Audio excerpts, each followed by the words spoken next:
ఆ, నా రాజకీయ జీవితాన్ని నాటకీయంగా మార్చేది నా కొడుకు సిద్ధునే.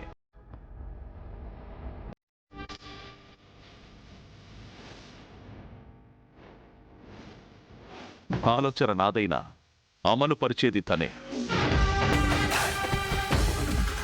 మా చిన్నోడు నా కండగా ఉన్నందుకే అధికారం లేకపోయినా సరే ఈ బసవరాజు అన్నీ ఉన్నవాడిలా ఉన్నాడు.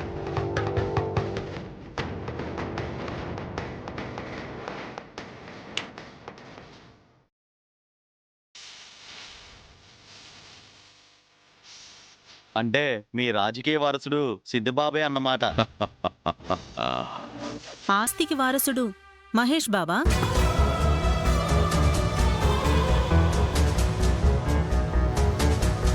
అయ్యో ఏంటి నీలిమా అలా అన్నావు? నేనేమన్నాను? వదినా, నువ్వేమైనా అనాలనుకున్నా ముందు ఇంట్లో మాట్లాడుకోవాలి. అలాంటిది మాట్లాడాలనుకుంటే అందుకు ముందు చర్చ జరగాలి. ఎందుకంటే మనం పొలిటీషియన్స్.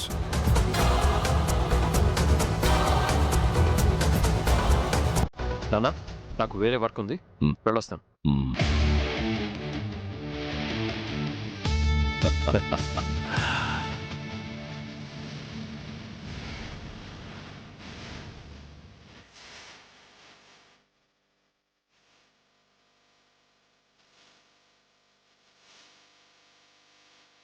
హలో బేబీ,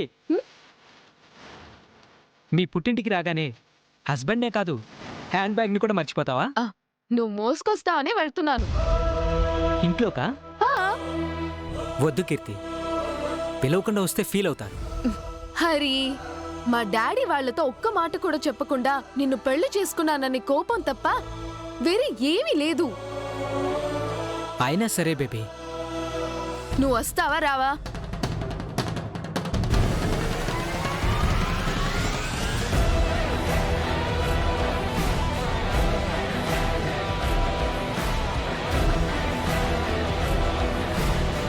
సిద్ధు, ఎలా ఉన్నావు?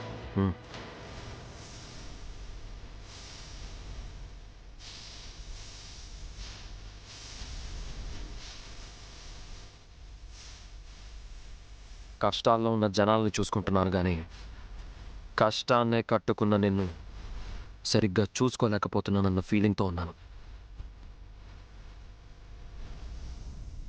తిన్నగా మాట్లాడవా నువ్వు? సరే కానీ నువ్వెలా ఉన్నావు? As usual. అంతకన్నా ఇంకేం చెప్తావులే.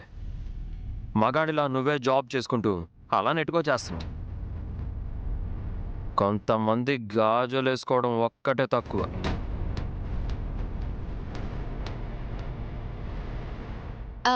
సిద్ధు, అర్జెంట్ పని మీద వెళ్తున్నట్టున్నావు కదా, ఆల్ ది బెస్ట్. వెళ్ళినా వర్క్ అవ్వదేమో, ఎదురుగా ఉన్న శకునం అలాంటిది.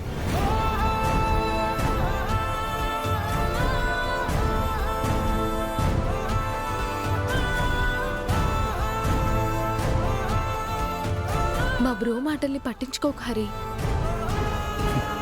It's okay. కమ్ ఆన్, రా. డాడీ, రామ కీర్తిరా, ఎలా ఉన్నావమ్మా? బాగున్నాను డాడీ.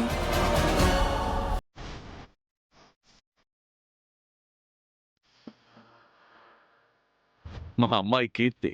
మీ అల్లుడు ఏం చేస్తుంటాడు బసవరాజు గారు?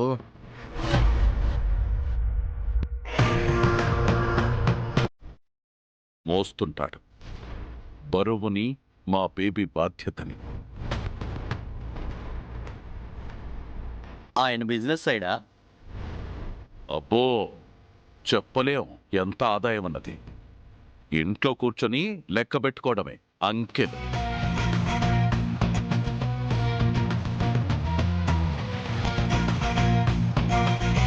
కోట్లలో రొటేషన్ జరుగుతుందన్నమాట.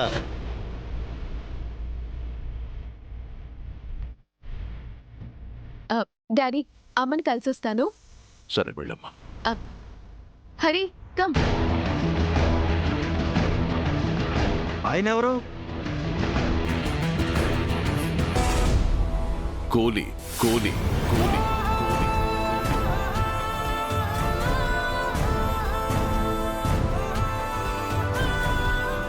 హ్యాండ్ బ్యాగ్ మోసి మా కూతురు చేతులు నొప్పెట్టకూడదని మా అల్లుడో లేబర్ని అరేంజ్ చేశాడు.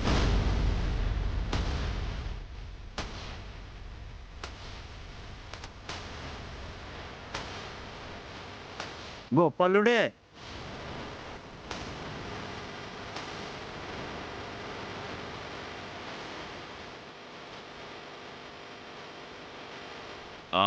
ఇంకేంటి సంగతులు?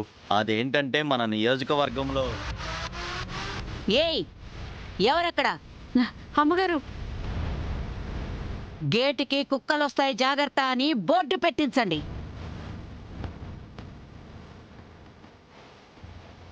నా మనవరాలు బయటికి వచ్చేంత వరకు దుమ్ము ధూళి చెత్త లోనికి రానివ్వకండి. అలాగే అమ్మగారు.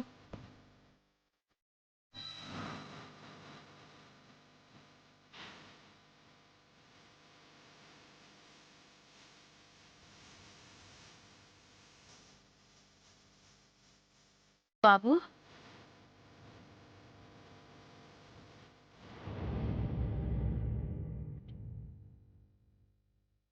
అమ్మాయి చెప్పింది బాబు నువ్వు వచ్చావని. రా స్నాక్స్ తిందు గాని. వద్దత్తయ్యా, తిన్నాను, కడుపు నిండిపోయింది.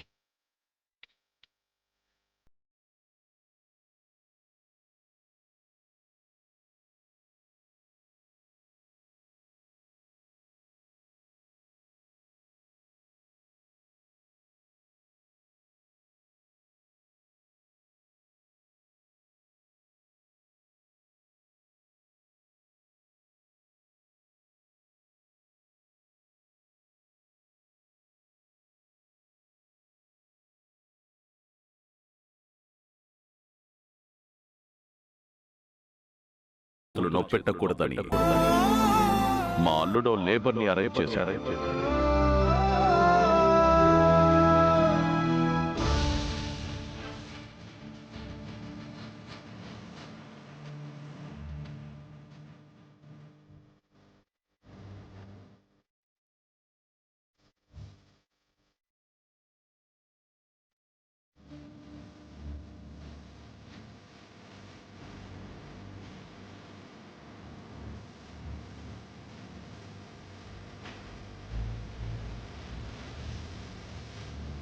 Hi hi, please welcome.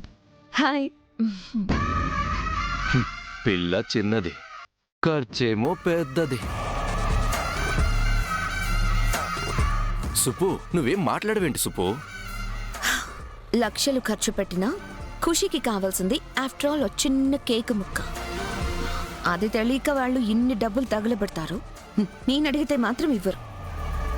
I hate this. నమస్కారం. బాగున్నారా? నమస్కారం అండి. పదండి. అలాగే. అక్కడ అన్ని Arrangements ఏర్పాటు అన్ని పూర్తయినట్టేగా? జాగ్రత్తగా అయిపోయాం. చూసుకోండి. జాగ్రత్తగా చూసుకో. Okay hi, madam. హలో. నమస్తే మేడం. నమస్తే.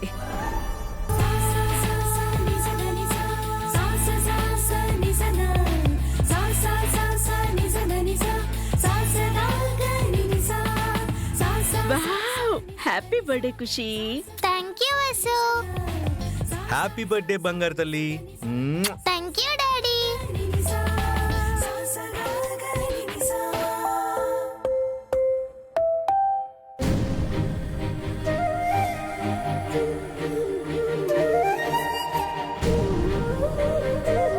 తులసి అంటే నా బర్త్డే పార్టీకి రాదా డాడీ? తను రాకపోతే నువ్వు కేక్ కట్ చేయనన్నావు కదా. అవును. శ్రీ, కార్ పంపించావా? పంపించానమ్మా. పిఏ కోసం కారు. ఈ పిల్ల వల్ల తులసి VIP అయిపోయింది.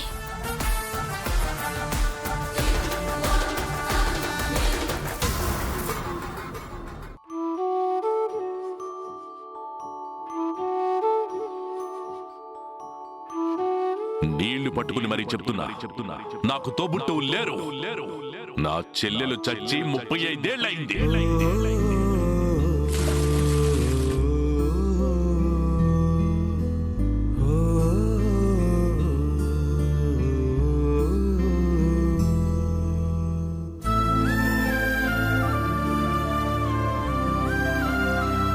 చూడు లక్ష్మి,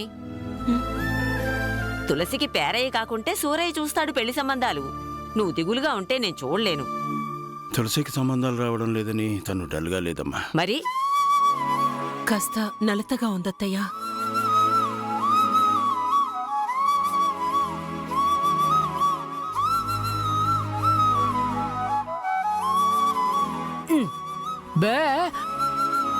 లక్ష్మికి సుస్థిగా ఉందట్రా.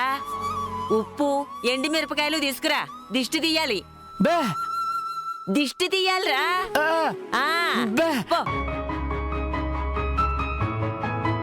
అత్తయ్యా అవేం వద్దత్తయ్యా. పర్వాలేదు లక్ష్మి, ఇంత పెద్ద కుటుంబాన్ని నెట్టుకొచ్చే నీకు దిష్టి తీస్తే మంచిదేలే. బేబీ ఆకు, నేను తినిపిస్తాను తిని బేబీ. రాత్రి నుంచి ఏమీ తినలేదు. ఆను ఒరే హరి, నాయనమ్మా, పెళ్ళానికి బిస్కెట్లు పెట్టడం కాదురా, తులసి పెళ్లి గురించి ఆలోచించు. తిను బేబీ. అదేంటి హరీష్, నిన్న బిస్కెట్స్ అయిపోయినాయి అన్నావు? ఇవి మా బేబీకి కొనుక్కొచ్చిన బిస్కెట్స్ ఇదినా. దాచిపెట్టిన బిస్కెట్లు పెళ్ళానికి ఎలా పెడుతున్నాడు చూడు. నువ్వు తిను బేబీ.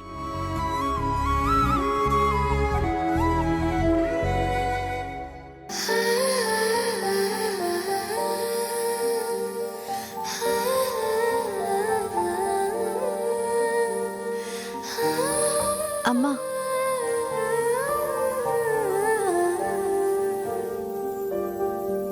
మా చైర్మన్ గారు వాళ్ళ పాప ఖుషి బర్త్డే ఈరోజు.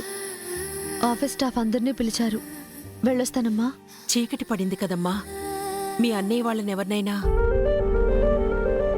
నా బైక్లో పెట్రోల్ లేదు. మా ఆఫీస్ కార్ వస్తుంది. అయినా ఈ టైంలో ఆడపిల్ల బయటికి వెళ్తానంటే వద్దనకుండా మమ్మల్ని కూడా తోడుగా వెళ్ళమంటావేంటమ్మా? ధైర్యంగా ఉంటుందని. మాకు నామోషిగా ఉంటుంది. నామోషి ఎందుకు పెద్దోడా? అరే, కుజదోషం వల్ల పెళ్లి కాని అమ్మాయి రాత్రులు రోడ్డు మీద తిరుగుతుంటే జనాలు ఏమనుకుంటారమ్మా?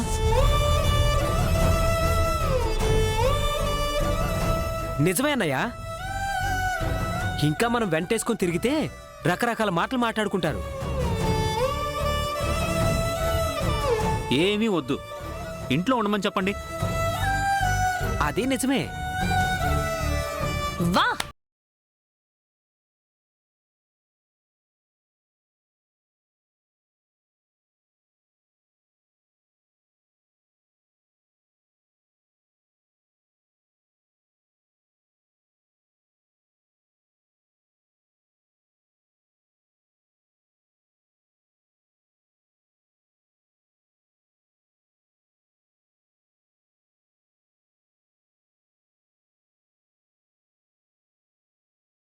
మీలాంటి మోడర్న్ అన్నయ్యలకు ఏ సిస్టర్స్ కూడా ఉండకూడదురా. ఏంటి జాను, వాడు వీడు అంటున్నావు? తోడబుట్టిన వాళ్ళు మాకు ఎంత తోడుగా ఉన్నారో బయటికెళ్ళి చెప్తే జనం తిట్టడం కాదు, కొట్టడమే జరుగుతుంది. జాను, నీకన్నా పెద్దవాళ్లతో ఏంటా మాటలు? ఏంటమ్మా చిన్నపిల్లలా భయపడతావు? ఫీల్ అవుతారనా? మా ఆయనకు కోపం వచ్చి వేరే కాపురం పెడతారేమో అని. నేనెప్పుడన్నా మాట? ఉమ్మడి కుటుంబాన్ని చీల్చేంత చండాలుండేం కాదు నేను. మధ్యలో నువ్వు మాట్లాడుకో.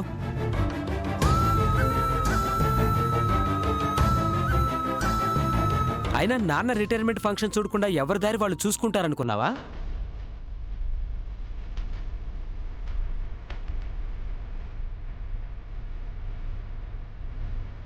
ఏంటి, ఏమైంది?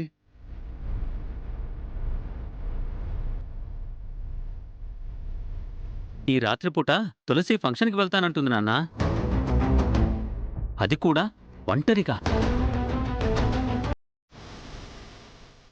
మా ఆయన్ని బావగారిని ఏదో తప్పు మాట్లాడినట్టు మాట్లాడుతుంది మీ చిన్నమ్మాయి. ఇది పద్ధతి కాదు. వదినలిద్దరిని నేను అడుగుతున్నాను, మీ శ్రీవార్లు ఉండాల్సిన పద్ధతిలో లేరే అని ఎప్పుడు తప్పు పట్టలేదెందుకు? ఈ మాటకు వాళ్ళ నోళ్లు తెరుచుకోవులే.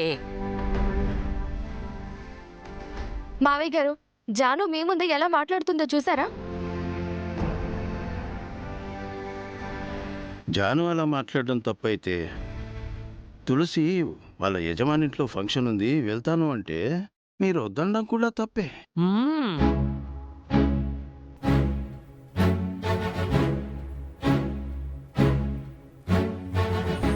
రే, ఆడపిల్లలకి ధైర్యం చెప్పాలే గాని వాళ్ళను భయపెట్టే విధంగా మాట్లాడకూడదురా. రామా, నేను దిగిపెట్టొస్తాను. అవసరం లేదు నాన్న, కంపెనీ కార్ వస్తుంది. సరే, నువ్వు వచ్చేటప్పుడు వాళ్ళని ఇంటి దగ్గర దిగిపెట్టేమన్నమ్మా. అలాగే నాన్న. ఫంక్షన్కి వెళ్తున్నావు, గిఫ్ట్ అది తీసుకెళ్ళాలి కదమ్మా. ఉండమ్మా, నేను డబ్బులు ఇస్తాను. నాన్న, నా దగ్గర ఉన్నాయి, నేను తీసుకుంటానులే. సరేనమ్మా, జాగ్రత్తగా వెళ్ళిరా. అమ్మా తులసి, జాగ్రత్తగా వెళ్ళి త్వరగా వచ్చే. అలాగే అమ్మా, వెళ్ళొస్తానమ్మా. అక్క పద.